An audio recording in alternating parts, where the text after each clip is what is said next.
soir, dans nos mémoires design, je reçois Philippe Gildas pour son livre « Comment réussir à la télévision quand on est petit, breton, avec de grandes oreilles ». C'est chez Flammarion, avec l'aide de Gilles Verland et une préface d'Antoine Decaune. Philippe Gildas, bonsoir. Bonsoir Daniel. Alors, je suis toujours content de recevoir mes invités. Des fois, je suis très content. Là, je suis heureux. Franchement, de vous recevoir. Eh bien, moi, je suis très heureux aussi d'être reçu par Daniel Picouli parce que j'ai le sentiment, je me trompe peut-être, mais que la première télé, tu l'avais faite à nulle part ailleurs.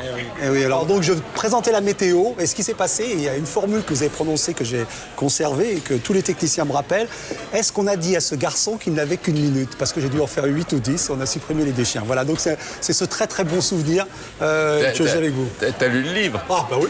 Bon, la première histoire qui m'arrive dans ce livre, la première fois où je parle à la radio, la seule chose que je ne sais pas, c'est combien de temps dure un feuillet. Et comme le type qui devait le faire est pas en état parce que c'est un 1er janvier, moi j'y vais et je meurs asphyxié. Et que je n'ai jamais fini le papier que j'avais écrit. Je ne savais pas respirer. D'ailleurs, il se passe pas mal de choses des 1er janvier, on va y revenir, mais on va d'abord revenir sur ce titre, comment réussir à la télévision quand on est petit breton avec de grandes oreilles, bien sûr, référence à Audiard, comment réussir quand on est con et pleurnichard, mais surtout, je me demande si c'est pas un hommage à Valérie, la fille de Maryse, qui la première fois qu'elle vous a vu a dit à sa mère « Tu ne vas quand même pas épouser ce gremlin ». Exact. Exact. Est-ce que c'est pas le portrait, là, j'allais dire, en creux? C'est le portrait en creux, oui. Et moi, je veux revenir à Maryse, parce que c'est quand même ce qui me sidère en lisant ce livre, c'est le coup de foudre à mèche lente. 15 ans pour s'apercevoir de comment est Maryse. Ça paraît sidérant quand on le connaît. Non, je m'étais rendu compte quand même qu'elle était très jolie, qu'elle était assez fantastique, mais elle était en main, oui. Avec quelqu'un que je connaissais bien, que j'aimais bien, et je n'arrêtais pas de dire à Maryse, fais gaffe, un jour il va se tirer, tu travailles trop.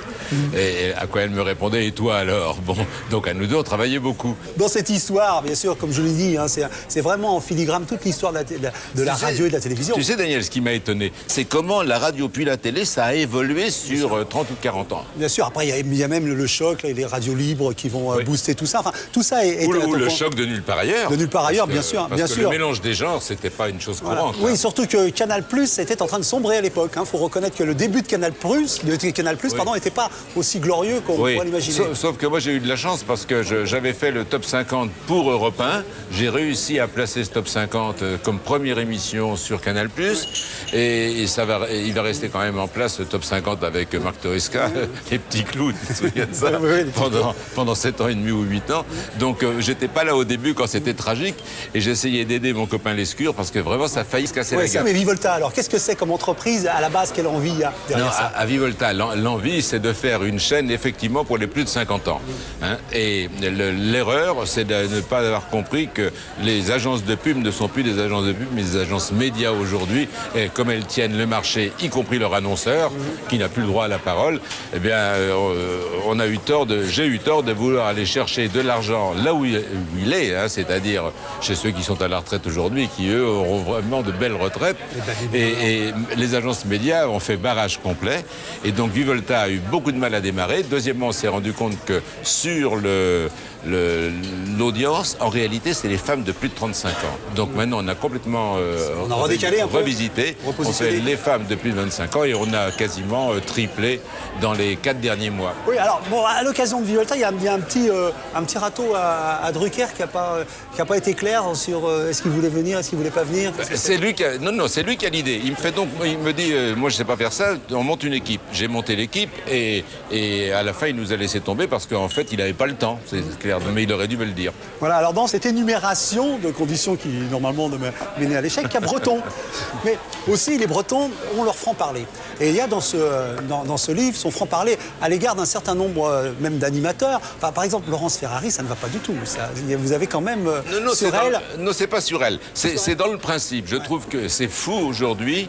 Depuis qu'il y a le prompteur, on les jette comme ça dans l'arène, alors qu'il est beaucoup plus facile. Le prompteur sert à ne pas se casser la gueule. Ouais. Mais en revanche, tu ne peux pas écrire tout seul si tu ne sais pas tout. Ouais. Et quand on a 20 ans de plus d'expérience et de connaissance du métier, et de connaissance de l'actualité et tout le passé, etc., eh ben c'est vrai qu'on est plus à l'aise. Voilà, Oui, c'est tout, voilà, tout ce que je dis. Oui. Mais non, sinon... non, il y a aussi il y a la conscience professionnelle, parce que c'est très important pour vous, la conscience professionnelle. Mais je ne dis pas...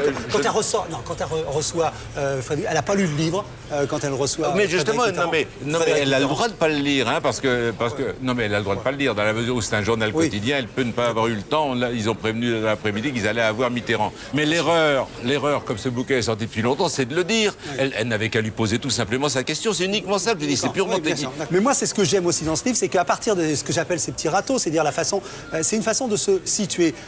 Philippe Gildas, c'est la rectitude professionnelle et en même temps la rectitude morale. Parce qu'il y a aussi l'épisode de la rue qui est dans ce livre-là, de ces fameuses clés d'or. Et vous dites, je n'aime pas cette façon qu'on a d'étaler son argent. Oui, mais il était gamin.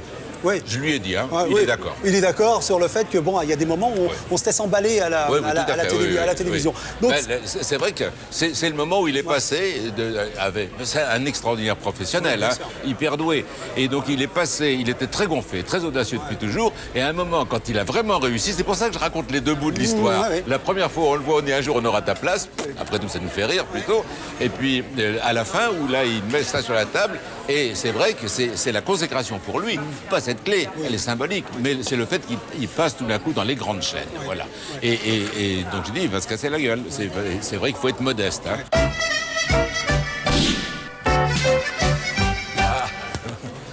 Voilà, donc ce punching ball, c'est l'occasion pour notre invité de revenir sur un sujet d'actualité qu'il a ou énervé ou agacé, ou sur lequel il a envie de commenter. C'est la tragédie de ces gens à l'Aiguillon et à la Faute-sur-Mer.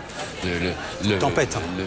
Mon réflexe d'ancien spécialiste des faits divers, si j'ose dire, et des tragédies de ce genre, c'est que quand j'ai vu les premières images le matin, je me suis dit, c'est à tous les coups, c'est la digue qui s'est rompue pour que l'eau soit à ce niveau-là quand on voyait les maisons. Et il parlait des rivières qui avaient débordé. C'était évident la mer qui était montée là. Et ça m'a rappelé que mon grand-père a construit Carnac plage pour ceux qui connaissent. Et le lien avec les inondations, c'est que si vous passez un jour par Carnac plage, il faut aller regarder sur le 2e et 3e rideau de maison, à 150 mètres de la mer.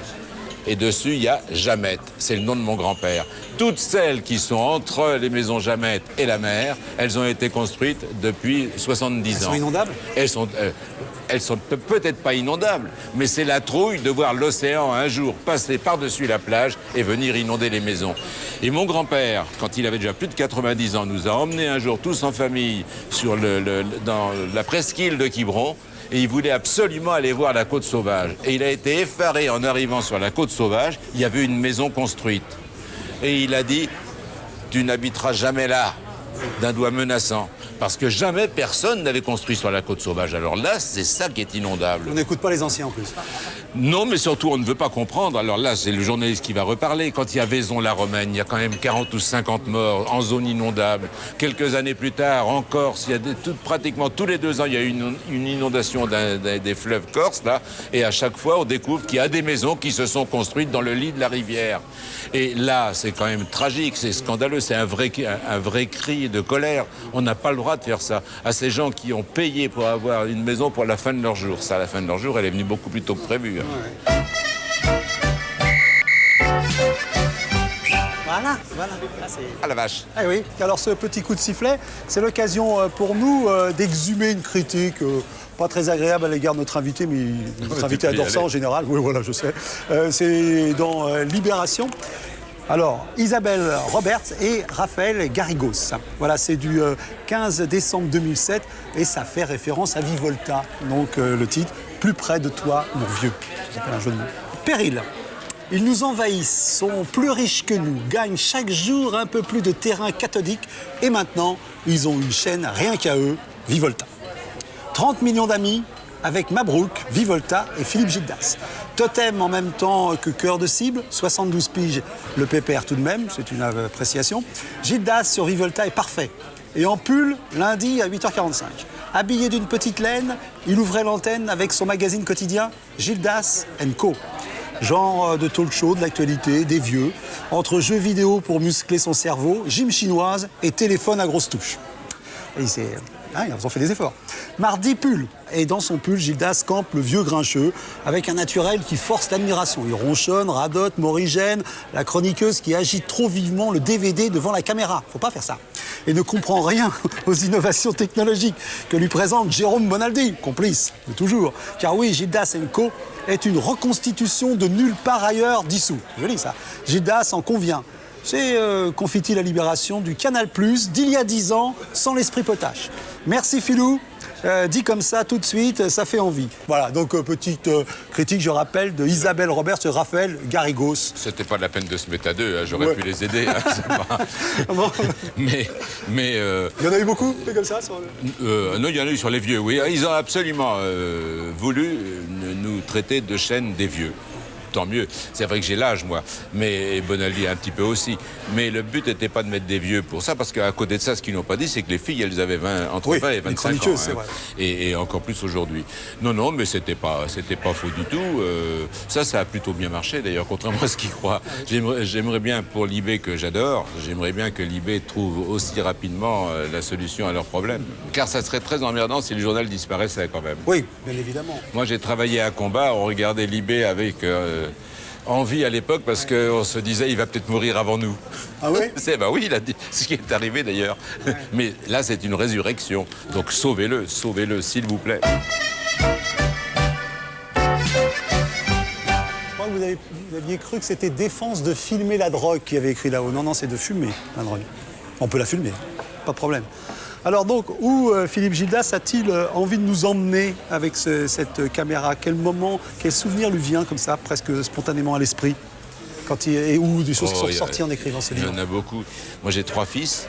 Et le deuxième, l'année dernière, en mai, est allé pour rendre service à son voisin, abattre un arbre qui gênait le passage, je ne sais pas quoi, peut-être des carrioles ou des voitures. Et il y est allé tout seul, il s'est fait tomber l'arbre sur la cuisse. Et il a eu sa jambe, il a 45 ans, il a eu sa jambe sectionnée.